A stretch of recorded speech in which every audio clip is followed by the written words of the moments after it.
Hello, everybody, and it is one of those shows today. We are skipping the intro music, all of the our normal intro, and we're going to get right into it because of the incredible news. We're not going to waste any time. Donald Trump yesterday at a Pennsylvania rally shot at. He is obviously, now he is okay, as I'm sure pretty much everyone watching at this point well knows. We're going to spend today's show, and I'm very pleased to have Myron Michaelides joining us today from England. Even though there's some big American news, and no rather have anyone else with us today. So, Myron, thank you very much for joining us. No problem. I mean, despite the England game, always ready to talk some politics. So happy to be here. All right, yeah. So it really is a pretty insane scene. So this was essentially how it took place. We'll give you the details as they kind of unfolded, but we're starting from the beginning. This was around 6:15 in Butler, Pennsylvania, as Trump was just beginning his campaign rally. Take a look at what happened. So the shot swings out, and Trump falls to the ground. Well, not falls, but he essentially just crouches down on the ground as he grabs his ear, and the Secret Service comes in, makes a dog pile on him. And then there's another shot. People are disturbed. Someone's screaming. And pretty much everyone behind Trump is either crouching or down on the ground. Hold, when you're ready, on you. Ready? Move! Up, move! Go! Up. Hawkeye's here. Hawkeye's here, move it to the stair. Get ready. You ready?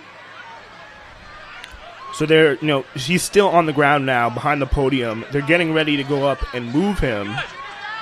Shooters down. Are we good to move? We're clear. We're clear.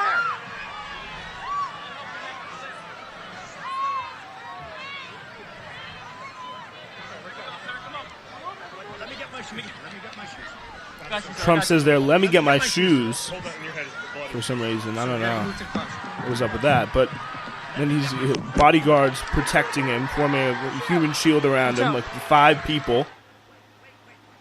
He says, wait. Then he raises his fist, and the crowd goes crazy. I don't know why the microphone audio just kind of went there, but he raised his fist after saying, wait. Defiant fist in the air, goes, fight. And then you can hear the USA chants as he's being led off stage and into the motorcade. So that's essentially how it all played out. The Secret Service, there's video there of the Secret Service. It's much more of a visual thing, but they're up on the roof, and they engage the shooter, but seemingly only after the shooter is fired on. There's a video that was really, just really essentially audio because the camera is just rolling around from the person running. But you can hear people being like, he's got a gun, and then pew, pew, shots, just go out and right from there. And we'll get to the BBC interview. Good another moment for some British journalism there for Myron.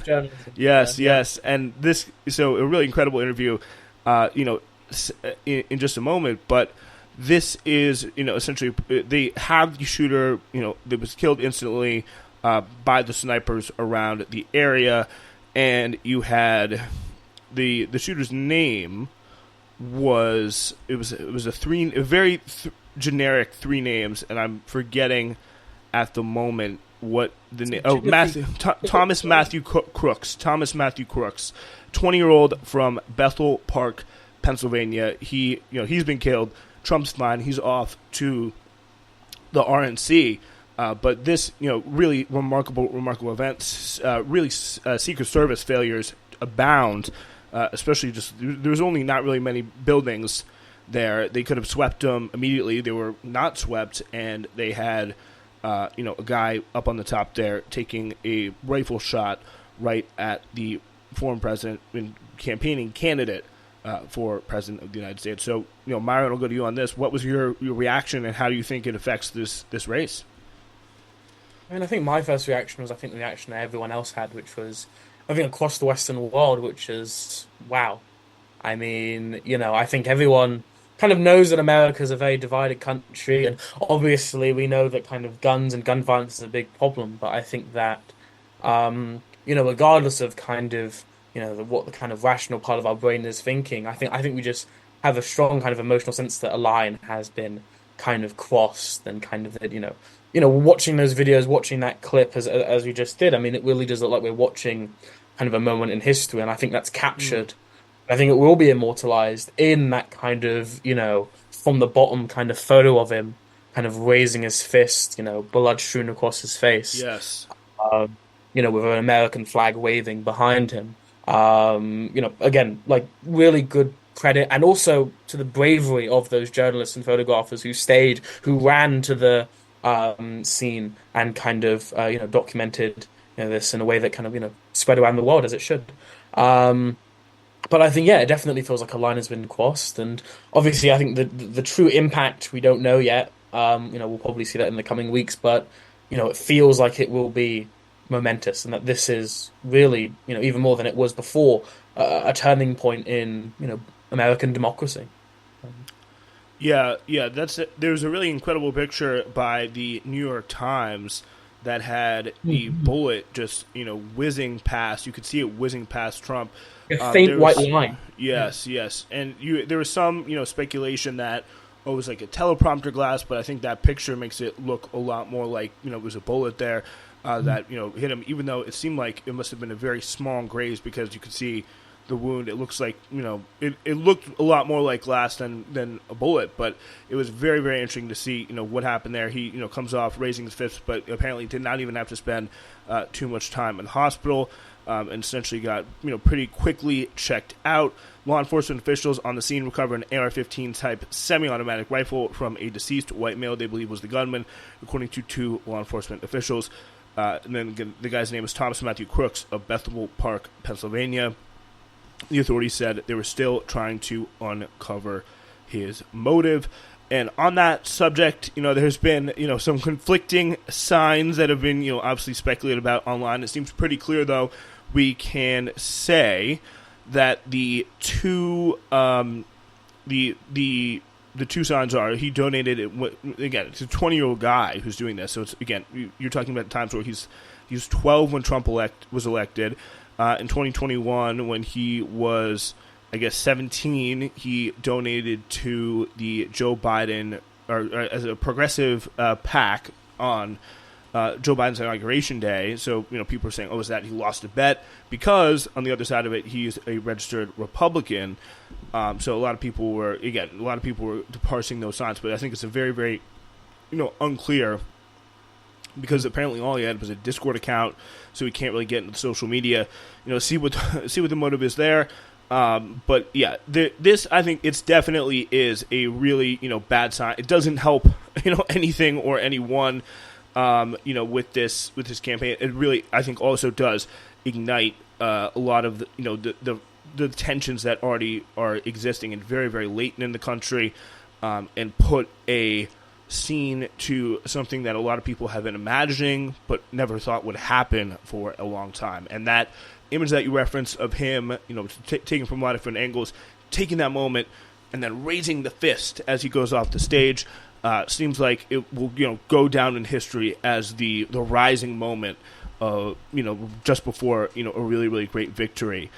So I think for that reason, and, just for the stability of the country at large, it was definitely something. And I'm someone who's more of the, the liberals are kind of being more kind of an alarmist about Trump. That's generally more, because especially the things that, liberals have chosen to be a bit alarmist about have been, suspect at times. But, this was incredibly a moment where I felt like I was on the alarm, just because of the severity of the moment.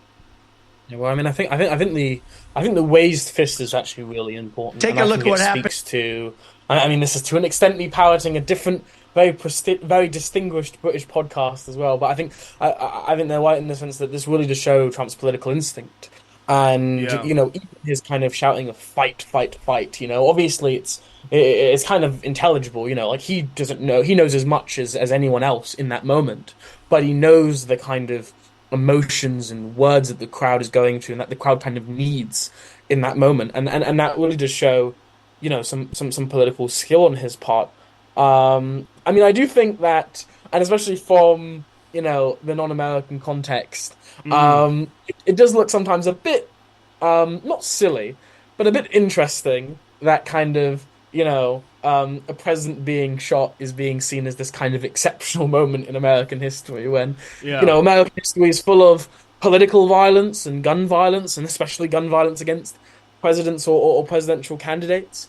But I do think that, you know, I think that some of the initial reactions of, this is the image that's gonna, be the face of a Trump resurgence. I think that is, a bit overblown. Remember, it is 4 months, and as we say in the UK, a week is a long time in politics, so 4 months is an eternity.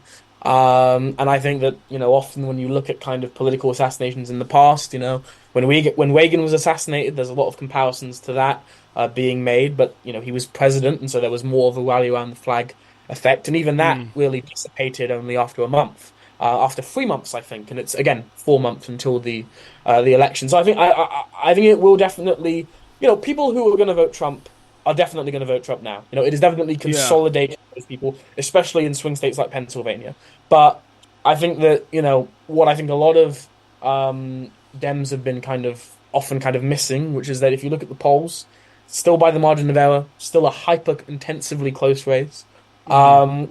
But I do think that it does, it raises the stakes, and I think that everyone knows that kind of, even though there has been that established history of violence, I think the fact that it happened so directly and so explicitly and so publicly as an assassination attempt does, I think really, we used to be talking months ago about, people not tuning in, not people realizing, that the race is going on.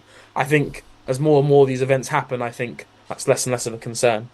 Um, Yeah, I think that is definitely gonna tune a lot of people in for sure. And the more I kind of processed it and just kind of getting over the shock of seeing something that I think in some way or another every every American who has heard about Trump, seen Trump, the polarization that has been around Trump in since he got into politics for so long, has thought about oh my God, what if they assassinate him, and like that visceral moment, either from it would be the worst thing in the world, as many people celebrities have said in the past, liberal celebrities and liberal Democrats, like my my grandma. I mean, I feel like I'm exposing her. No, but I should be quiet. But she would make a she'd make a joke about that. But like obviously she's never actually wanted to happen. And then people who on the other side spend their whole every waking moment being like, the left is going to assassinate him. The deep state's going to take him out. So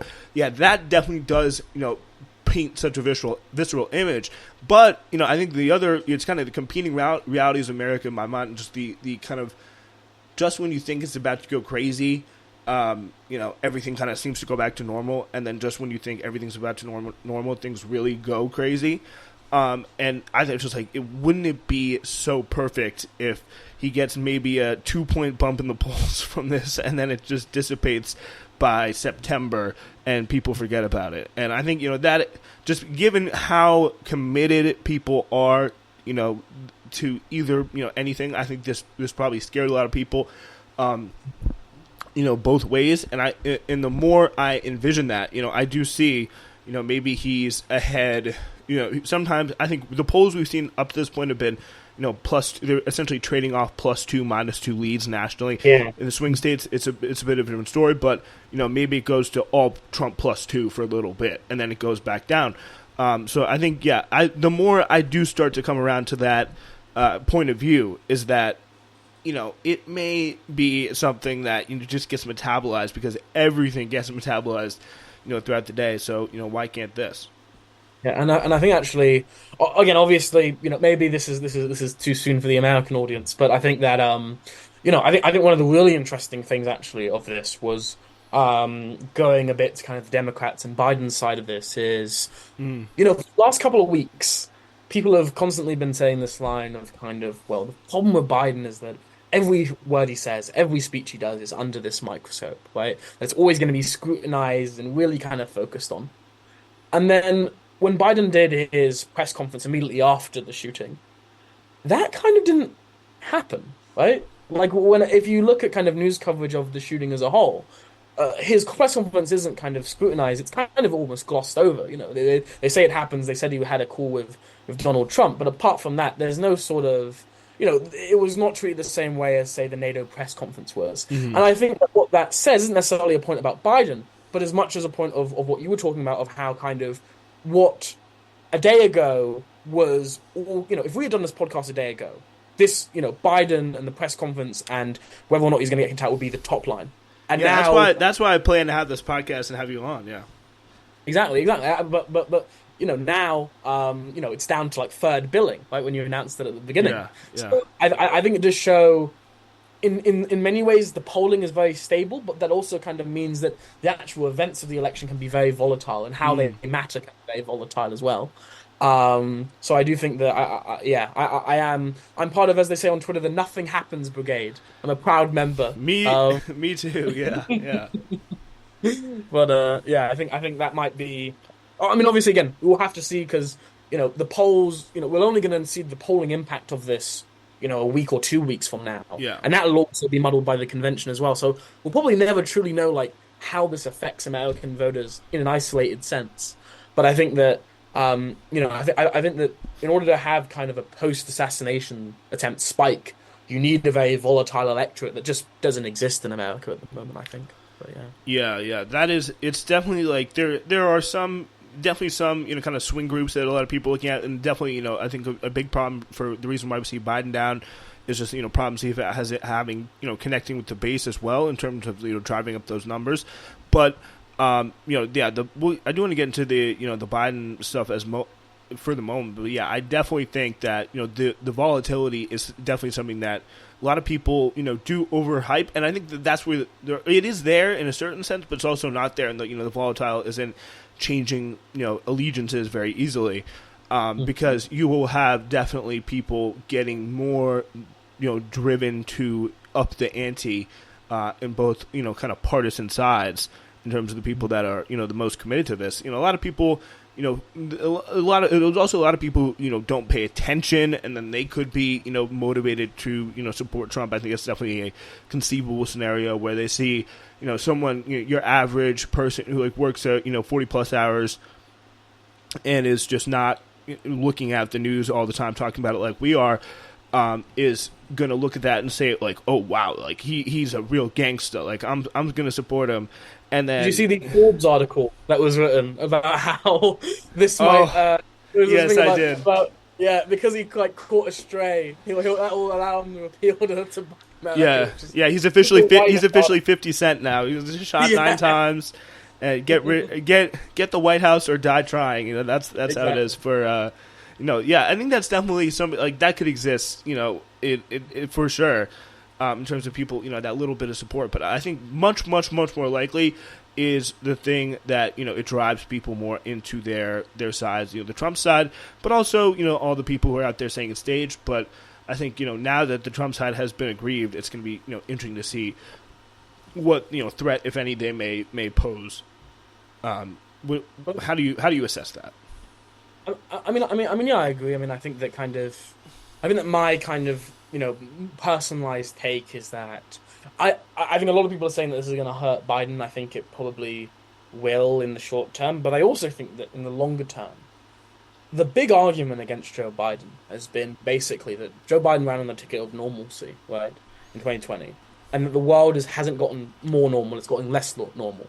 In the sense of Ukraine, in the sense of Gaza, in the sense of immigration, right? The idea that kind of Biden is the one kind of presiding over chaos, whereas Trump kind of presided over this kind of imagined stability, has really been the contrast that at least the Trump candidate, wants to kind of make.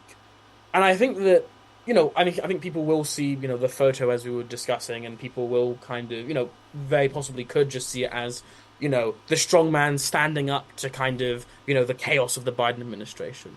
But I think it could also be interpreted by the voters as, there is something chaotic that is openly associated with Trump now as well, right? When people think about Trump now in the next couple of days, they will think about the guy who got shot, right?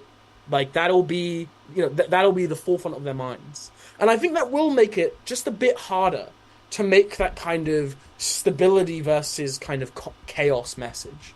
Because now something so chaotic, which we know by polls, the American public overwhelmingly oppose, which is, political violence, is now being associated with, Donald Trump. So I think that I think it'll be interesting to see how the public interprets kind of this shooting as either kind of a show that Trump can stand up for stability, or whether Trump is actually just one of the many causes of that instability. And that I think would make the contrast between him and Biden a lot harder. Yeah, I think that's definitely the other side of the I'm so they look at the gangster kind of like interpretation of it, is that like, a lot of people see this and just like, we're shooting at presidents now, like this would have, I think Trump is a lot of the big cause of this. But yeah, it is really something that only time can tell for sure. Just to give you some of the latest updates here. Biden is going to make remarks actually to the nation at 1:30 Eastern. So that is going to be in about 15 minutes of this recording. While Trump vowed to remain defiant in the face of wickedness, as authorities discovered 2 explosive devices in a car belonging to a would-be assassin. And I think so he's coming to Bethel Park. We talked about the AR-15 already. No motive, apparently, for the shooting. We talked about some of the conflicting clues earlier with the registration as a Republican, but donating to a progressive super PAC. But again, it's very likely this guy was just some sort of, a crazy, aggrieved, or some very, the guy who tried to assassinate Reagan was doing it for the, to appeal to an actress, Jodie Foster. So you don't always have the most rational motives of this, especially if someone is 20 years old. That is for sure. It's not immediately clear how things might affect the presidential race, but I do want to get to the Democratic response to this. They have decided to stop all outgoing ads and review them and probably maybe tone down the rhetoric a little bit. They're undergoing, I guess, a content review. Do you think that is the right decision at the moment? I mean, I think it's the only decision. Yeah, I think that I think it's the only decision really you can make, because if you're having kind of attack ads on Trump going out hours after he was shot, I mean, that's just not going to be that's not a tense position to kind of that's not going to win you votes. I think it will be interesting to see when those ads turn back on, if they do turn back on. Again, I have heard some concerns that kind of this will make the democracy kind of argument a lot harder, because kind of a lot of people on the Republican right are saying that it's exactly that kind of rhetoric that kind of led to the shooting in the first place.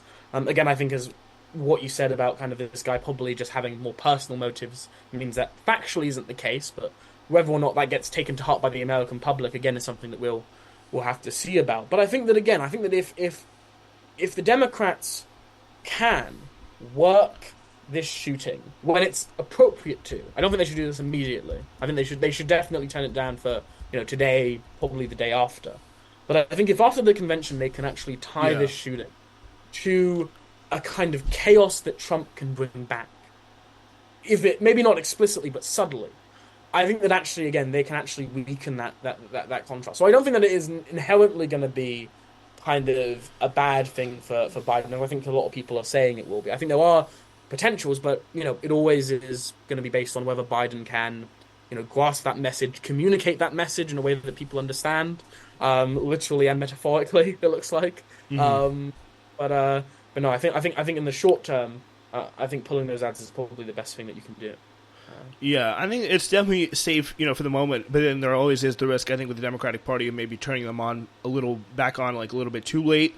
But again, I don't think ads are going to be fixing any problems really that Joe Biden is in at the moment. But I also think they won't really have to rely too much or worry too much about, overwhelming sympathy for Trump. I think there is, there's so many just negative, so people who just disapprove of Trump, at least 50, 40%, at least 40%, hardcore, I think are disapproving of Trump. I think that's going to, especially, a lot of people that are, in the culture, kind of dominating the mainstream, they're not going to be, we need to, pause and show respect to President Trump. If it had been, maybe in the pre-Trump era when any, past Republican, if there, for example, there was an attempt on, W. Bush's life after, during the war on terror or something like that, that would have been a time where I think there would have been a massive sympathy effect. But I think the way Trump has kind of been such a polarizing figure and polarized so many people, I think that also could make it a bit easier, for Biden to climb back. And, again, I don't think, Biden's rhetoric specifically, I know there's this thing about we got to put Trump in the crosshairs. I think it's very unlike, especially with no, real evidence that they can point to, and it doesn't look like at the moment there is any evidence that there was any real links to the campaign. Like, unlike some right-wing shootings, like, this guy hasn't had at least a manifesto that we found yet that is citing, Biden's comments or whatever, or Democratic comments. If that would have been, a much bigger story and would have been a lot easier for the right to kind of create that narrative. But if it kind of comes out, he was a disturbed teen or whatever, and he just did that, I think that's a story that, very sadly, a lot of Americans are used to metabolizing pretty quickly and forgetting about. And I think with the, extra factor of it being Trump, and a lot of people are not the biggest fans of Trump almost on a, personal level, I think that'll be easier for a lot of people to metabolize. But then, of course, I think you do have the other side of it, which is what happens to the country for the people who really, really love Trump, and how do they metabolize this to react in an even more radical way next time. I mean, I think that kind of, I think immediately there were kind of talkings of kind of, especially with the fight, that kind of this would kind of instill kind of revenge attacks. I think how confident I am in that is not very, because I think that, especially after January 6th, I think that the kind of, and the Paul Pelosi attack as well. Mm-hmm. I think that people who are guarding Democratic politicians probably already have a contingency plan for if something like that happens. So I think that if anything, if this happened before January 6th, I think that would be a genuine concern. But I think the fact that it happened afterwards, and I think that is, this is my rational part of my brain kind of taking over from the emotional side. That I think that kind of, if you look at this in the kind of broader context of kind of, January 6th and the kind of, the shootings that happened during the Trump administration in Charlottesville, this isn't as big of a rupture, I think, as some people are thinking. I mean, this seems like part of a very established pattern. And I think the exceptional thing is that it's its target more than anything. That, someone who seems to have been the kind of person who would have, shot up a synagogue or attacked Paul Pelosi is turning his sights on Donald Trump. I think is the real kind of, from a logical perspective, not an emotional one, the kind of will difference here. But I think there will be a window still of kind of, mourning and not being too hard on Trump. But I think, as you said, partly because of that polarization, partly because they're going to have to cover the RNC soon, and so they're going to have to ramp up coverage of that. I think that window is going to be a lot smaller than it would be if, say, W. Bush was. Yeah. It'll be interesting to see when we get our first kind of like mainstream media, scare story. And I say scare story because, and it should be a scare story. Like, I believe that. I think it's worth covering from, a scare story perspective. But I think it'd be interesting to see when we get our, next scare story about, Project 2025 and the threat that poses. And that'll, kind of would be an interesting sign that, okay, we're past it now and we're going to go back to, just fighting this campaign. But I think it's also, very interesting to see. And I'm personally, I think maybe you'll be, as a, more of a Biden supporter, you'll be able to, clue me in here. But we'll just play this clip from Robert Costa. Apparently, top Democratic sources believe that Democrats who had thoughts about challenging President Biden are standing down because of this fragile political moment, according to CBS News' Robert Costa. I've been speaking with some top Democrats. They believe that those Democrats who have the concerns about President Biden are now standing down politically, will back President Biden because of this fragile political moment. All of that talk about the debate faded almost instantly among my top Democratic sources as this unfolded. Say it's time for the country to stick together, and that means Democrats sticking together as well. So he says it's time for the country to stick together, and that means Democrats sticking together as well. And as more as you have, these, I guess, like, I kind of I guess see the stability and all the kind of that we need to. But it just feels very amorphous to me, because I feel like if you have a where we consistently see that he's too old for a second term, he's too old for a second term at the very minimum, and he's someone where the country needs a strong answer to this, and you put a candidate who is going to, again, I think they can make that we're going to restore calm, we're going to restore order argument a lot better if they had said, okay, enough of this back and forth with Joe Biden. We're taking a decisive decision. We're not going to mess around. We're going to show we're a party as serious as the moment, and to meet that moment, and we're going to go with a new candidate heading out of the RNC, which also would be kind of a good way to seal any of the the Trump wind. And I'm sure that's something that you may say, oh, it's a callous thing, but Trump is definitely thinking about that right now. He's better. And I think it's important, for a moment to say that there was a lot of heroism that was going on at that rally. There was a man who, it was, I think, Governor Josh Shapiro, Democrat of Pennsylvania, said that the guy who was shot during the assassination attempt, Corey Compatore, a firefighter and father of 2 daughters, apparently died dove on his family to protect them at this rally last night. So a lot of heroism going on there. So definitely want to take a moment to pay tribute to that, and just the everyday even if you disagree with anybody and would think less of someone if you're hearing they're saying sat front row at a Trump rally, like these are definitely human beings, and we can't lose sight of that. And he did an incredibly heroic thing to just be thoughtlessly just diving in front of his girls to protect them. And so I do want to take a moment to pay tribute to that and give you a chance, Myron, to weigh in. If you can, if you want to. Oh yeah, I just completely agree. I mean, and again, I think when it comes to the journalists who ran towards the scene, obviously the Secret Service, for all their faults, they a lot of these issues are not going to be down to the individuals who, in the moment, are just trying to do their best to protect the people's representatives, regardless of our opinions on them. And I think it's an example of ordinary everyday people doing extraordinary things and trying to protect each other. And I do think that in a political environment as fraught as this, I think it's important to definitely remember that. Definitely.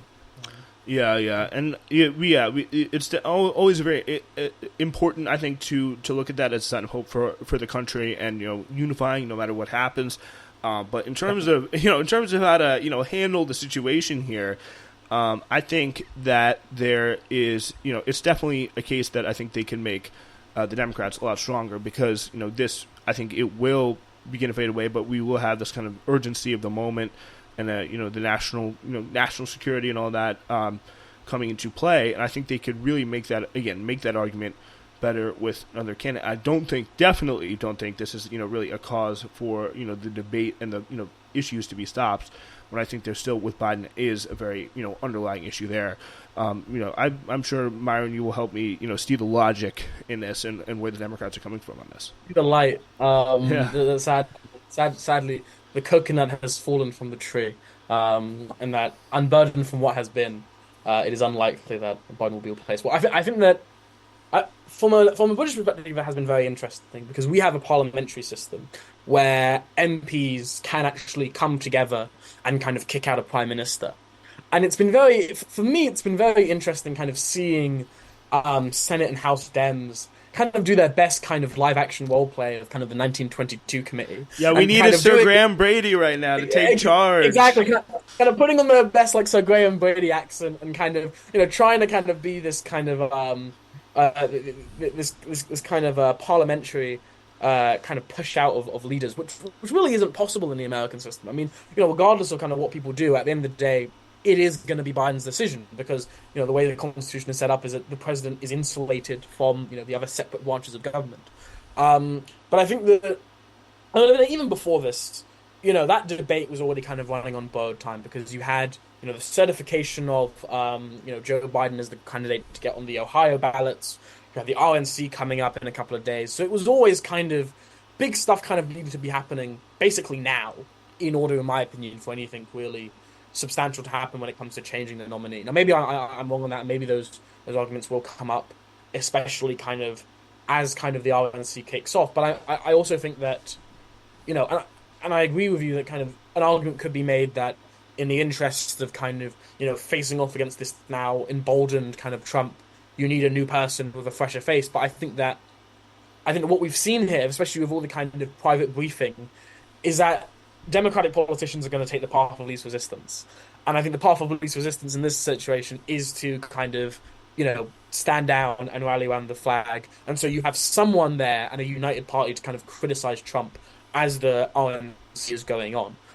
So I think it definitely could go either way. I think it's more likely to go the way of kind of people falling in line.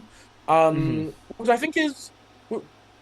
I think that it has been useful to have this debate, to have this discussion, right? To show, in a way, if Biden does come out of this unscathed, the resilience of him against these attacks, personal attacks, personal criticism. But I do think that kind of, I think the main question is, if Biden does come out of this unscathed, what happens with those congressmen and senators who said that he should leave the race? Because the Republicans aren't going to forget that, right? Every single ad for that person in the campaign is going to be, this person said that Biden wasn't fit to serve, right?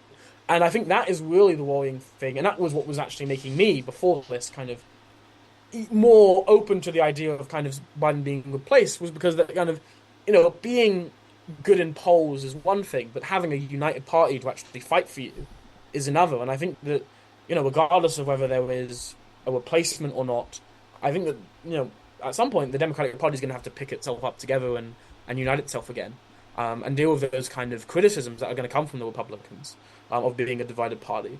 Because whoever the nominee is, we have a saying in the UK that divided parties don't win elections, right? Or maybe, I know we don't like to quote Republicans, but as a Republican once said, a house divided, cannot stand. And I think that's true for the Democrats. Yeah. I think that's a very, very, very interesting thing. And I think in terms of, looking at it as an objective, in terms of, I think the positive versus the normative, what will versus what should be. I think it's definitely safer to say the Democrats will, fall in line. And I think that is even, the Trump getting shot does not change the fact that a lot of Democrats, have been privately saying to anybody who would listen that they are quite afraid and they are, not wanting to, put Joe Biden up against Trump because of the issues that, they know he has. There was a remarkable story that, like, the Senate lunch where, John Fetterman, being like one of the only people who was really, knows what it's like to have some brain issues, but he maybe that engendered some sympathy, but he was saying who here even supports the nominee, and then apparently it was only two or three or four other people that raised their hands into entire 50 Senate Democrat members, but there's only been one who's came out and said it publicly, which is Peter Welsh of Vermont.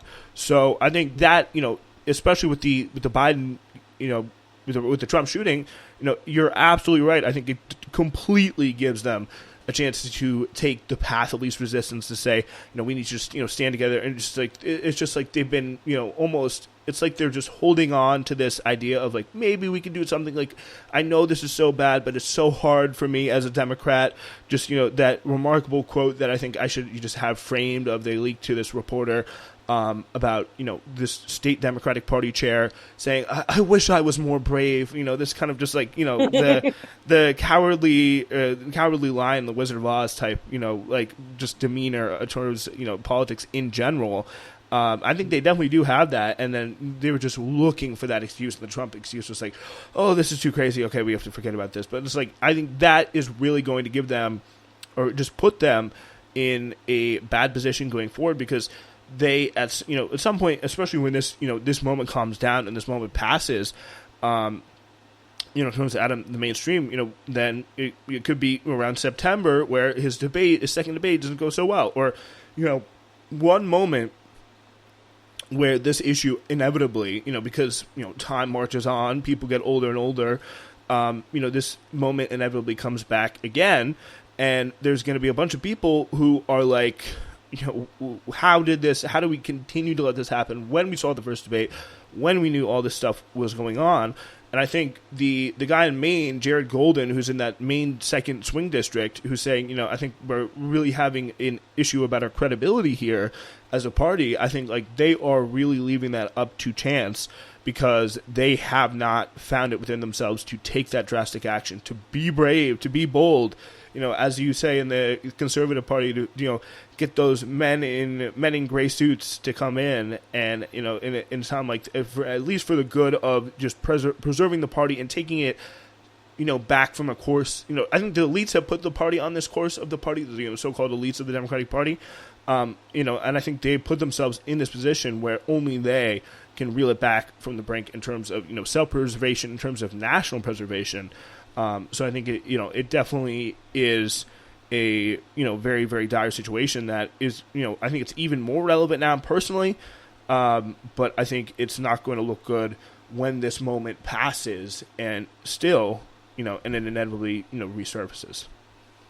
I also think that kind of like, again, going back to kind of Biden's statements today, and we'll have to see what Biden's statements basically now are going to be like, but I think that it'll probably be just as kind of cogent and basically pretty good, I would say, as they were, initially after the shooting. See if we can make it for more than 5 minutes. It was pretty short last night as well. But it was cogent. I'll give you that. He's also got Lester Holt on Monday still. He's got I think he did an interview with BET the other day, and so he's going to have a lot of stuff of him coming out. I think that'll probably be the last final kind of chance the Democrats have if he stumbles on those interviews to kind of try and reach for the emergency button. But I think that we also have to recognize that at the end of the day, I think that shows that lack of focus now on kind of Biden's statements and what Biden is saying. I think does show that kind of the idea that kind of this is going to stay with us for 4 months seems a lot less likely now that we know that with other stuff coming, it can kind of crowd out that concern about Biden's performance. And actually what was the most interesting thing before this that came out this week, which was that there was an NPR poll that showed Biden, I think, 50% and then Trump 49% or 48%. So again, within the margin of error. So basically still a dead heat, essentially. But the really interesting thing was that basically they asked them 2 of these questions. One of them was, is it more important to you for a president who is unfit than a president who doesn't tell the truth? And it came out that, among the vast majority of the American public, more people cared about a president that doesn't tell the truth than a president that is like too old to serve. And I think that explains a lot of the kind of fact that kind of you've had this split screen where, if you're like me on Twitter, you'll see all these Democrats and all these kind of people on Twitter saying it's over, it's Jova even, the coconut's fallen, Kamala Harris is the next president, it's over. And then the polls which show, basically unchanged since the debate. I think people are concerned about Biden's age, but I think that what we have learned over the with all this conversation, with the data coming out in that context, is that it isn't as important, or isn't the most important issue for American voters, I think, compared to, say, Project 2025, which I think is actually a really understated success of the Biden campaign. The fact that they've gotten that out into the mainstream, people are talking about it now, actually I think is an unsung success, and I think shows that, these Biden people are smarter than people think. But I think obviously we'll see. Again, I think we should wait until kind of the last of those interviews are out. I think that will be the last chance that Dems have until the convention to really kind of push for that button. But I think that this will be seen as kind of the moment where the Democratic elite freaked out a lot more than the average voter did. And maybe the Democratic elite will be vindicated in that sense. And, all those senators and House members will, if they return to their seats in November, be able to say, I told you so. But, I think that it is the end of a period of the election, in my opinion, that has been very kind of strange, I would say. But I think it's good for the Democratic Party because it means that they will, I think, regardless of who the candidate is, unite together, and that's what we need to defeat Donald Trump, I think. But, yeah. There definitely needs to be some unity, and apparently, I do think that this has come up before. I think this has definitely been a concern that Americans have been focusing on, and I do take that it is, it has been an issue of Americans having to prioritize what they, which evil, is lesser in terms of the individual evils that both candidates have in terms of, I guess, I wouldn't say aging is an evil, but I guess in terms of a fault or a negative, or the worst aging path I think that Biden has been on than some other people. I don't know, like Bernie, his age. But I think that has definitely been a thing that voters have had to weigh, and some polls you'll see them weighing it higher. Some polls you're seeing them weighing it a little bit less. But I think of course, relative to, like you said, with Trump's dishonesty and the threat that Trump's policies pose, and his unpopular policies like abortion, all that stuff, stop the steal, that is definitely all playing a role. And the reason I think why we're seeing it be so close nationally is not because the voters aren't concerned necessarily about either of those things. I think pretty much vast majorities of voters are deeply concerned or agree with both of those concerns about Trump's kind of cruelty and his kind of extreme policies, and Biden's age and fitness for the office. I think probably at least 70% plus of voters probably think both those things are in some ways valid. But again, the what I've said from the beginning on this is who wins the election is whoever's least hated, because pretty much both of them are hated. And I think what kind of has been good about this situation is and again, I think the voters have called this and they have been on this from the beginning. They've always rated, and through polls, through various expressions, like these normally abnormally high uncommitted votes, they have, and even today 52% of Democrats, say he should continue running, versus 48 say he should step aside. 48% has gone up, or the step aside has gone up 3%, and continue running has gone down since the end of the debate. So after the debate, just after the debate, it was 55-45. Now it's 52-48. So it's narrowing even a little bit in favor of step aside. Number. Sorry, as a British person, 52-48 is a very long and torturous history. Yeah, Always not a good ratio to have. But yeah, continue. Sorry. That is the PTSD there for all those who lived through Brexit and all that, for sure there. But I definitely think that with sending this signal, they have the voters have been given. Please, we know Trump's bad, but we are just really struggling to justify voting for Biden because we just think that he is in his place. But, I guess a lot of them are saying, we'll do what we have to. But I think with this situation, and with the, also with the, I think if you spin it right, with the urgency of the Trump assassination attempt, you could say, we're giving voters another chance to, reevaluate the Democratic Party with, a fresh coat of paint. Yeah, and I think that this is always. I think I should finish basically by just saying I think it's always a pleasure as a British person to tell Americans that they aren't special, but they aren't special in the sense that kind of I think what we've seen this year throughout the democratic world, whether it's in India, whether it's in France, whether it's in the UK, is that there is an anti-incumbency bias, but I think there also is an anti-far right bias, partly because since 2016, those two have been very, linked to each other. And so what we've seen is, whether it's kind of voting for the India alliance against the BJP in India, whether it's voting for the Republican Front against the National Rally in France, whether it's, parts of the country that would never vote Labour before or Lib Dem before, voting Labour and Lib Dem in a way that kind of basically split the right-wing coalition between Reform and Conservative. I think that we've seen that basically regardless of cultural, religion, or political and economic circumstance, the vast majority of people have voted in a way that undercuts and weakens the power of the far right. And I think that the only way that America can be truly exceptional this year is if it bucks that trend. And I think that, again, that kind of idea that kind of when given the choice, people will take someone who is not fit to be president over someone who is a liar, I think shows that actually America is very much unexceptional. And hopefully in November will turn out and make the difficult choices. And choose. I don't think the lesser of the two evils, because I think one is a definite good. But what people see is the lesser of two evils, and I think, again, the fact that this race is still within the margin of error, there's still lots to be done, but I think that it is doable. I think shows that there is some hope going into the RNC and the DNC that kind of we can make this another success story of 2024. And we can have Keir Starmer and Joe Biden meeting once again in the Oval Office. Hopefully, Keir Starmer holding the UEFA Euro Championship trophy, God willing. It's coming home, but yeah.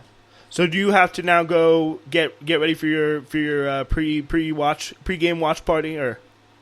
I've got to go and throw out every single Spanish-related thing in my house. So I have to drain out all the Spanish beer, throw out the tapas. No more empanadas, yeah.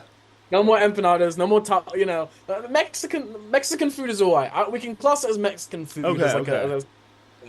But yeah, it's time to hopefully have the football equivalent of the Spanish Armada for you medieval British history nerds out there. You know what I'm talking about. Yeah, I guess to close everything out here, I would say again, I kind of come through, I guess, the Montessori school of international relations. I think every country is special. There's different circumstances, but you do have this genuine desire to motivate against the far right. I think with the Tories, you had this awful incumbency bias of 14 years of just ruining the country straight up. And you had the kind of a similar thing going on with the the BJP, but also and same thing with France. You had with that the ability in each of those circumstances, at least in one point of the election, to vote for a candidate that fit much more closely with your values. You had a vast India coalition of many different parties, all across the country, reflecting many different, voices and political appetites. And I think I would close by saying, with so much on the line with the far right, with Project 2025, and I think the Republicans are already trying to start a DEI Secret Service narrative. So I think this kind of, to me, undercuts how seriously they're taking it. They're just reverting back to their usual racism less than 24 hours after the original event, but made the Secret Service woke. I can't believe it. Yeah. No, but I think that definitely shows kind of exactly. I think as we may be really eating our hats on this, but I think the correct take that we both have coming out of this is it will not have too much staying power, this assassination attempt on Trump, but we will obviously see with that. I think the far right Project 2025 threat still remains. I think and we will hopefully continue to have many future discussions on this leading up to the election. But I think the best way to counteract that threat is to give voters somebody who they can vote for against that threat that isn't very, very old and in danger of all sorts of senior moments, as we have recently seen. Myron, thank you so much for coming on. Hopefully it'll be home in a few hours. So hopefully. Go England on that. Love that. Come love on, that Jude. team. Love Come on, that Gav. team. Yep. All right. Bukayo Saka. All right. This has been Newsflash. We'll be back on Monday.